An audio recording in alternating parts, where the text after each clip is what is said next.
Picture this. You're lost in the lush, untamed wilds of Hawaii, your stomach growling like a beast from the deep, when suddenly, the king of the oceans himself, Jason Momoa, emerges from the mist with a steaming platter of authentic Hawaiian comfort food that could heal any soul. But hold on, because what starts as a dream feast spirals into a whirlwind of secrets, betrayals, and island mysteries that will leave you breathless.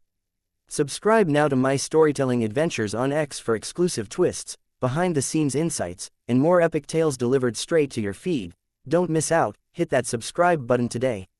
It all began on a sun-drenched morning in Honolulu, where my best friends and I, Sarah, the adventurous photographer with her ever-present camera slung around her neck, Mike, the tech whiz who could hack into anything but couldn't read a map to save his life, and me, Alex, the food blogger always chasing the next culinary high, decided to embark on what we thought would be a simple hike through the volcanic trails of the Big Island, our rental jeep packed with snacks that now seemed laughably insufficient as we veered off the beaten path, lured by whispers of hidden waterfalls and secret beaches that promised Instagram gold. But as the hours stretched into an eternity under the relentless tropical sun, our laughter faded into worried murmurs, the trail markers vanishing like ghosts in the dense foliage, and before we knew it, we were utterly lost, our phones dead from the humidity, our water bottles empty, and hunger gnawing at us like a pack of wild dogs, the kind of hunger that turns friends into foes over the last granola bar. Sarah suggested we climb a nearby ridge for a better view, her optimism unwavering despite the blisters forming on her feet,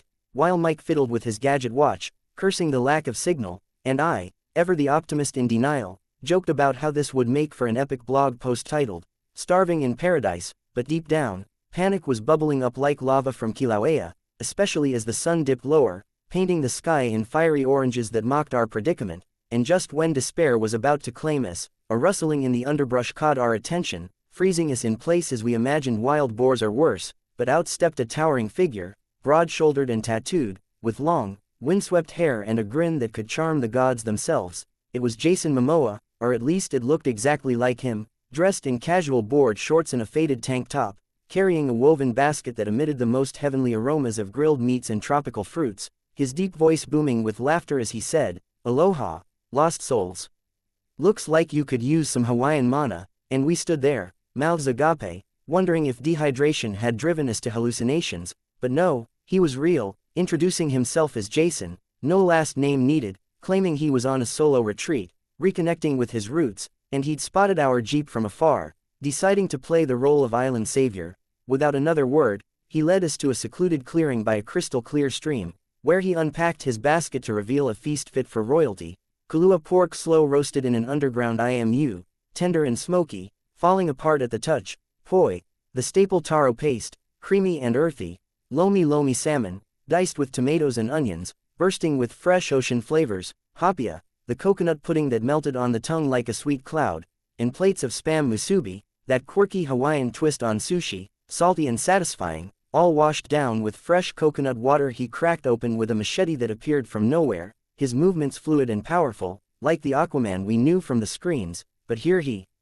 was, feeding us with stories of his childhood in Hawaii, tales of surfing massive waves and fishing at dawn, his laughter echoing through the trees as he piled more food onto our makeshift banana leaf plates, insisting we eat until we couldn't move, and as the stars began to twinkle above, our bellies full and spirits lifted, we shared our own stories, Sarah snapping photos discreetly, Mike geeking out over Jason's eco-friendly lifestyle, and me scribbling notes for what would be the blog post of a lifetime. But little did we know, this encounter was no mere coincidence, for as the night deepened, Jason's eyes gleamed with a hint of mischief, and he leaned in, whispering, "There's more to this island than meets the eye. Secrets buried deeper than the pork in that IMU," sparking a curiosity that would pull us into a web of intrigue we never saw coming. The next morning, awakened by the chorus of tropical birds, we found Jason already up, brewing strong Kona coffee over a small fire, the rich aroma pulling us from our sleeping bags we'd improvised from beach towels, and he proposed a deal, help him with a little adventure, in exchange for guiding us back to civilization, his grin infectious, but his words laced with an undercurrent of urgency that made Sarah's photographer instincts tingle, Mike's hacker senses alert, and my foodie's gut, well, it was still digesting the feast, but I sensed a story brewing hotter than the coffee. He explained he was searching for an ancient Hawaiian artifact, a sacred Hei Tiki necklace said to hold the power of the gods, lost during a family expedition years ago, and recent clues had led him here, but he needed extra hands and eyes, promising us not just safe passage but a share in the glory, and perhaps more comfort food along the way, his charisma making refusal impossible, so we agreed, embarking on a trek through denser jungles, Jason leading with tales of Pele the volcano goddess and the night marchers, ghosts of ancient warriors, his knowledge vast and enthralling, but as we delved deeper, twists began to unfold. First, a sudden storm hit, forcing us into a lava tube cave where Jason revealed a hidden stash of supplies, including more Hawaiian delights like poke bowls with fresh ahi tuna, marinated in soy and sesame, the raw fish silky and flavorful, sustaining us as thunder roared outside, but in the dim light, I noticed a scar on his arm that matched one I'd seen in tabloid photos, confirming this was indeed the real Jason Momoa, not some lookalike imposter. Yet why was a Hollywood star out here alone, hunting relics? The question nagged at me as we pressed on, the rain clearing to reveal a hidden valley dotted with ancient petroglyphs, where Jason deciphered symbols pointing to a waterfall cache, but as we approached, we heard voices. Poachers, he whispered, illegal artifact hunters who'd gotten wind of the necklace, and in a flash, Jason sprang into action, his movie hero skills real as he disarmed one with a swift tackle, while Sarah used her camera flash to blind another. Mike jury-rigged a vine trap from his tech know-how, and I hurled a coconut with surprising accuracy, turning the skirmish into a chaotic victory, but not without cost. A graze on Jason's shoulder, which he brushed off with a laugh, tending it with medicinal leaves and sharing stories of on-set injuries far worse, rewarding our bravery with an impromptu luau of sorts, grilling caught fish over coals, seasoned with sea salt and wrapped in tea leaves, the flavors exploding like fireworks. But as we celebrated, a bigger twist loomed. One of the poachers, before fleeing, dropped a photo of Jason's family, implying this wasn't just about an artifact, but a personal vendetta, perhaps tied to his heritage, and Jason's face darkened, confessing that the necklace wasn't just sacred, it was a family heirloom stolen decades ago, believed to curse those who wrongfully possess it, and rumors said the poachers were funded by a shady collector who'd crossed paths with his ancestors, adding layers of danger that made our hearts race. Undeterred, we forged ahead, the bond between us strengthening like the roots of a banyan tree, Jason teaching us survival skills, how to forage for guava and passion fruit, blending them into refreshing smoothies that quenched our thirst, or crafting lau packets of pork and fish steamed in underground pits, the slow-cooked tenderness a comfort amid the uncertainty. But then came the gut-wrenching twist. While scouting ahead, Mike discovered a hidden camp, not of poachers, but of what looked like government agents, their gear high-tech and official, whispering about, containing the anomaly. And when we confronted Jason, his eyes betrayed a flicker of guilt. He admitted he wasn't just an actor on retreat. He'd been tipped off by old friends in the industry about a real-life conspiracy, where the necklace held not mythical power,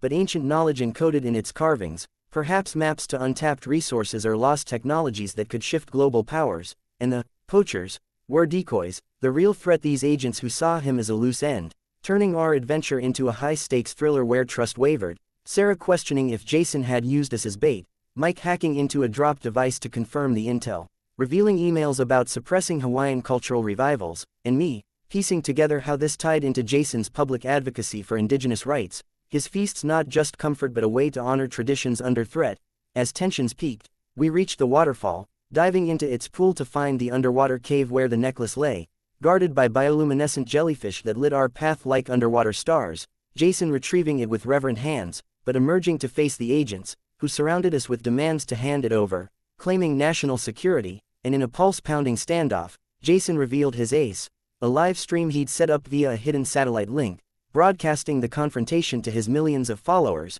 exposing the corruption in real time, the world watching as we stood our ground. The necklace's power, not magic, but the truth it symbolized, forcing the agents to retreat amid public outcry. But the final twist shattered everything. As we celebrated our victory back at the clearing, necklace in hand, Jason confessed the deepest secret. He wasn't feeding us just Hawaiian comfort food. Each dish had been laced with subtle herbs from ancient recipes, designed to heighten our senses and bond us as a team, a traditional practice for warriors before battle. But more shockingly, the entire ordeal had been orchestrated, not by fate, but by Jason himself, who, after learning of the conspiracy, had arranged our getting lost via a tampered GPS app Mike unknowingly downloaded, drawing us in as unwitting allies to lend credibility to his exposure. His apologies sincere but his motives pure, aiming to protect his homeland's legacy. And while betrayal stung like a jellyfish, forgiveness came with understanding, sealed over one last feast of loco moco. rice topped with hamburger patties, fried eggs,